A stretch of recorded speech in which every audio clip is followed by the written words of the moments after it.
serious comedy in 2 acts, premiered at the New Eurekan Poets Cafe in New York City on October 25th, 2007, where it was produced and directed by Broun Fellinis. This was a significantly revised version of Who's Who in the Tough Love Game, which premiered November 12, 2004 at the Black Repertory Group in Berkeley, California, as part of their 40th anniversary celebration, where it was directed by N. Bruce Williams and produced by Dr. Mona Von Scott. 2 storylines intersect in Ishmael Reed's play, Body Parts. One is about the use of the poor in the United States and Africa in pharmaceutical experiments. The other storyline concentrates on how think tanks use Black conservatives to market their policies, one of whom is Professor Eva Starr. In the following scene, Act 2, Scene 6, the Dean and President of John Wilkes Booth University accuse her of plagiarism. We should have gotten rid of her a long time ago. Surly negress. The only reason we hired her was to avoid one of their men, the kind who are always flirting with faculty at parties. And now we have to fulfill all these affirmative action demands. Well, now that John Roberts is on the court, that'll be done away with soon.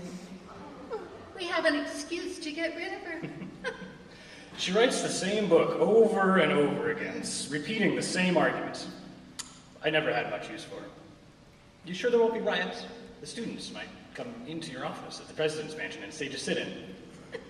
When is the last time that you've seen a sit-in around here? There are only a handful of Black students. Thanks to Wadsworth Williams and that affirmative action drive. How I admire that man. For him to defy these crazy Black militants and white haters. Life must be really hard for him. All that hate mail and death threats. The prank that was pulled. Someone putting urine in his drinking glass. He thought it was iced tea. And remember, he was run out of town on 2 occasions, tarred and feathered. What courage. He's made it so that only Black football players remain on campus. Wadsworth Williams is a hero of mine. To take all of that abuse for the sake of merit. How did he say it? We should be judged by the content of our skin, not the content of our character. You've got it wrong. It's the content of our character. And besides, it was Martin Luther King Jr. who said it. Just think. If Ronald Reagan hadn't instituted tuition costs to keep out Black troublemakers, as he put it, we'd have more of these nappy-headed bastards to contend with. His face should be on Mount Rushmore with all the other great presidents. Would you like another drink? Goes to the cabinet, comes back with a bottle, pours a drink. She knocks it back and pushes the glass for a refill.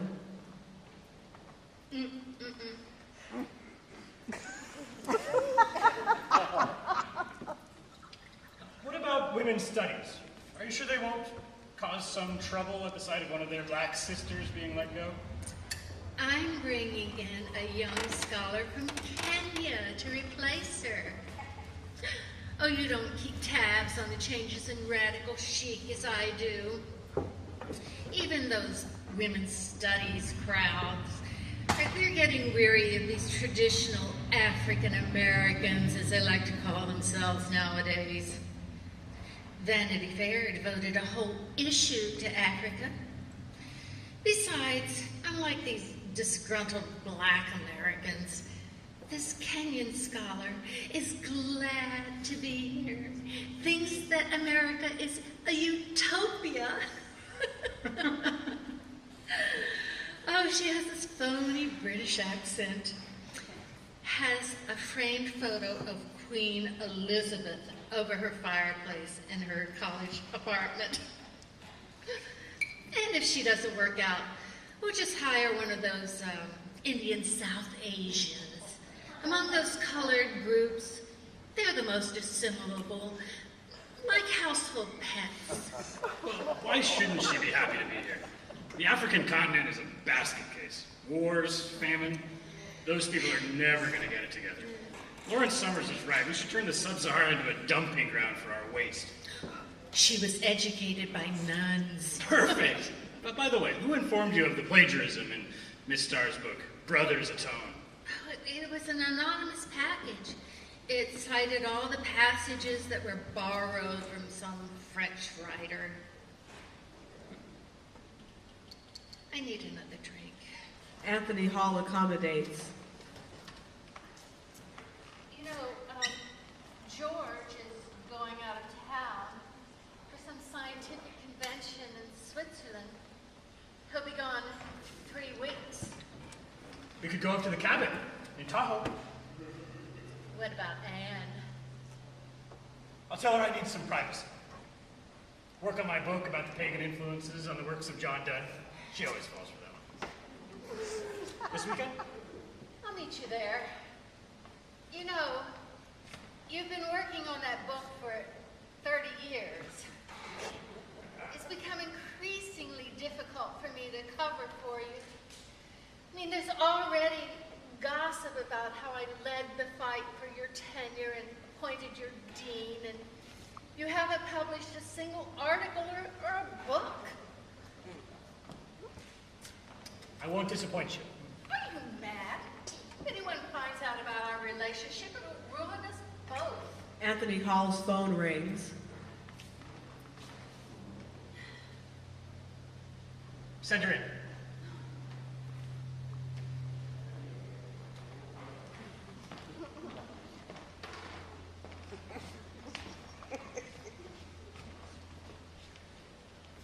You wanted to see me, Dean? Yes, Professor Starr. Sit down. Hey, wasn't that the president of the college who just left your office? God, I haven't seen her since that luncheon they threw for me 1,000 years ago when I first got hired. She was all over me back then, and today, did you notice? She didn't even say hello. Yes, that was she, Miss Starr. As you know, some years ago, we gave in to the pressures that we create the Department of Ethnic Studies here at John Wilkes. Some of my colleagues were against it, believing with me that the great achievements in mankind were created by Europeans, as well as the greatest thoughts and writings. But as you know, I am much more progressive than my more backwards thinking colleagues. I buy my white sheets at Bloomingdale's, mail order. But even I, a liberal, have become weary of the constant demands, the leveling of our academic standards. First women's studies and now queer studies. Where it will end. You know women's studies were necessary to challenge the dominant patriarchal discourse. Yes, right. So, is that why you called me here? To complain about women's studies? No, Professor Starr, I've called you in to ask for your resignation. Resignation? Yes, it has come to our attention that whole portions of your book, Brothers Atone, were lifted from the work of the French transvestite scholar, Charlene Le Freak. Who told you? It was an anonymous tip. Okay, I can explain. When I was writing my book, her book was lying open on my desk, right next to my laptop. I may have inadvertently transferred some passages from her book to mine. That's all, Dean. Inadvertently? Yeah.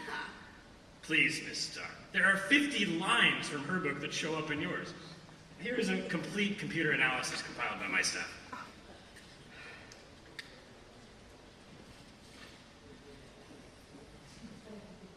How many people know about this?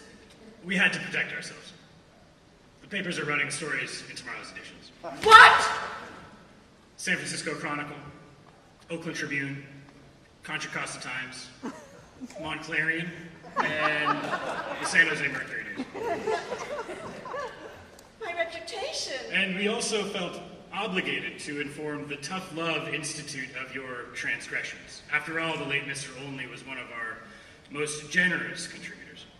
No, you didn't. How could you? We had no choice, mister. Now, how am I supposed to get famous if I don't plagiarize? This is the way things are done these days. That's how to get ahead.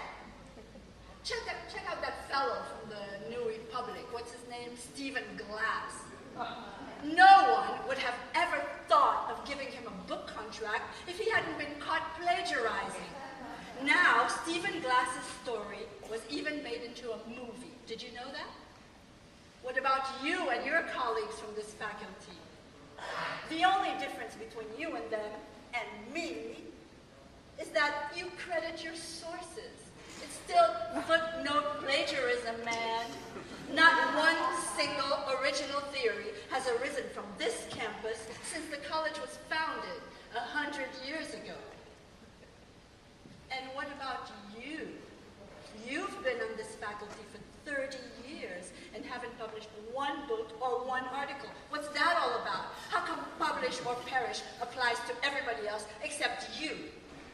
I think I know why. I'm sorry, Miss Starr. The school is not going to change its mind. You'll receive a nice severance package, and the anonymous tipster who informed us of your intellectual transgressions will also be rewarded. Now, if you'll excuse me, I have lunch in here.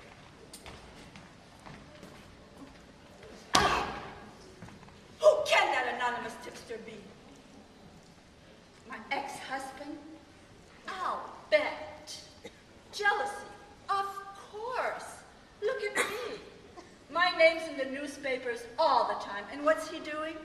Teaching at a community college in Texas. Or could it be my sister?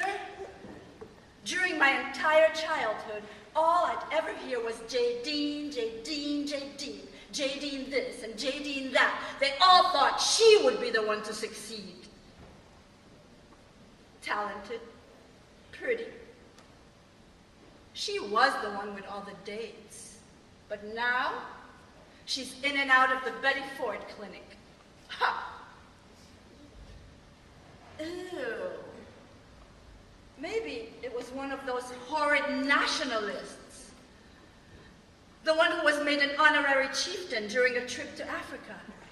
Now he sits in his house all day long wearing great big robes. He won't even go out unless one of his followers comes over to kiss his ring every morning. I know one thing. I'm not going to take this lying down. Most of my colleagues are constantly parroting theories that do not originate from them. German, French, you name it. Attend any MLA convention. Every paper contains the same old jargon. What's the difference between parroting and borrowing? I'd say parroting is cowardly, while borrowing takes boldness, even borrowing without attribution. That takes daring. So what if they call it plagiarism? Look at all the white people who have been caught plagiarizing other authors during the last few years. Doris Kearns Goodwin. That guy from the Boston Globe, what's his name, Mike Barnacle? He's on cable all day long. He's even got his own show. Oh, David McCullough, honored guest at the White House Literary Festival. What happened to them? Not a thing. In fact, they reaped more fame and money than ever before. The word's notorious and doesn't have any more meaning in the American dictionary. Anyway, meanwhile, Janet Cook and Jason Blair are still being criticized by the media, and they neither borrowed nor plagiarized. They made up stories. They should be commended for inventing fiction instead of being shot down like that. Look at Judith Miller. She wasn't even a reporter, but a stenographer for members of the Bush administration. She's about to make $1 million from her new book. At least Jason Blair's fibs didn't cause anybody to die, but Judith Miller, She should be writing letters of apology to the soldiers at veterans' hospitals for being nothing more than a journalistic shill for the Bush White House, channeling their lies about Saddam hiding weapons of mass destruction. And, oh yeah, James Frey, the guy who wrote A Million Little Pieces, a memoir made up largely of lies. He even fooled Oprah. How is he doing? A millionaire, just got a new book contract. And what about William Shakespeare? Surely the greatest plagiarist of all time. And little Bobby Dylan? And even the late Susan Sontag, a saint of the New York intellectual world, plagiarizing Roland Barthes and Laura Miller. It's obvious. Whites who plagiarize get rewarded, while we black plagiarists are ostracized and condemned, an injustice if there ever was one. I know what I'll do. I'll see to it that black plagiarists get all the rights and privileges of white plagiarists. This will be my Rosa Parks.